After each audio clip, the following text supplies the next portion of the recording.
Keto diet step number 1. Displace, do not replace. One of the most common problems I've seen people run into again and again with diets is they use a scorched earth policy.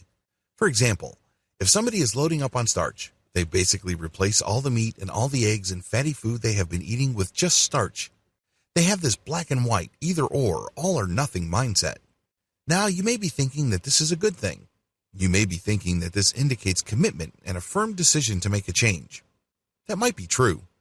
The problem is when you go through such an abrupt change, your body starts to push back.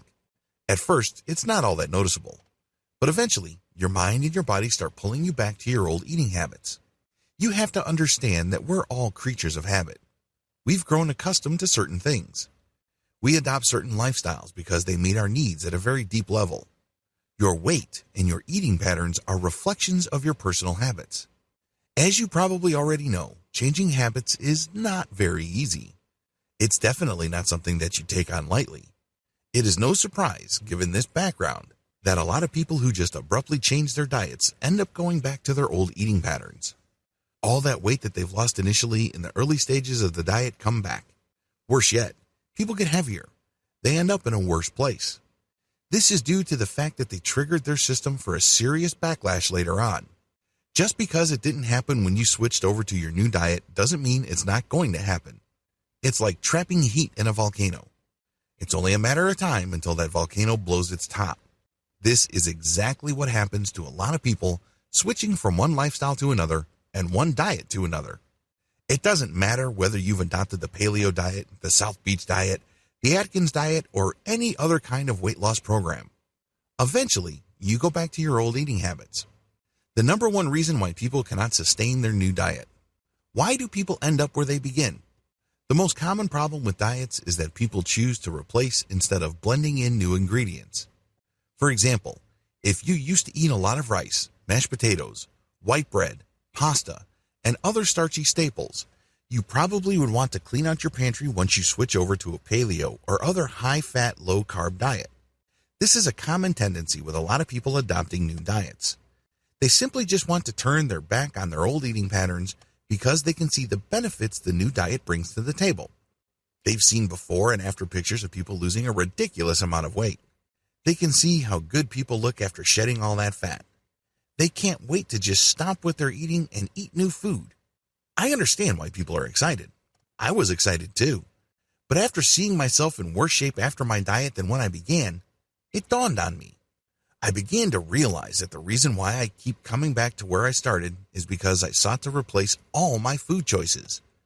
I used a scorched earth policy. I would go from eating fruits and vegetables to eating only eggs, avocados, and other fatty foods. After all, I've gone keto. You can say the same for paleo and other diets out there. The problem is this is not sustainable. I was only able to stay on the keto diet when I started to displace food items. What does this mean? Instead of replacing high-carb items on my meal plans, I added high-fat items to my diet. Eventually, I started to lose my taste for high-carb foods. They got displaced by more and more high-fat items on my meal plans. Add, do not subtract. Displace, do not replace. It's all in your head. Remember, the reason why you are displacing and not replacing and adding instead of cutting out large chunks of your meal plan is because you're trying to work with your psychology. When you start taking out dishes from your meal plan, your mind starts feeling left behind. Deep down inside, you start to feel that you're denying yourself. You feel like you're losing something. I'm sure I don't need to remind you that one of the most powerful human impulses is the fear of loss or getting left behind. This is the reason why people who live in certain neighborhoods automatically get the urge to buy the same car as their neighbor once their neighbor rolls around in a new set of wheels. I've seen this happen quite a bit. It only takes one neighbor to buy a new top-of-the-line Mercedes-Benz or BMW to get other neighbors to want to buy the same kind of car. The same applies to clothes. The same applies to food and lifestyle. We don't like to get left behind. We don't like to feel like we are denying ourselves. This is exactly the kind of mindset you trigger when you choose to replace certain food items from your diet on a wholesale basis. Don't do it. Instead, keep adding ketogenic meal items to your diet.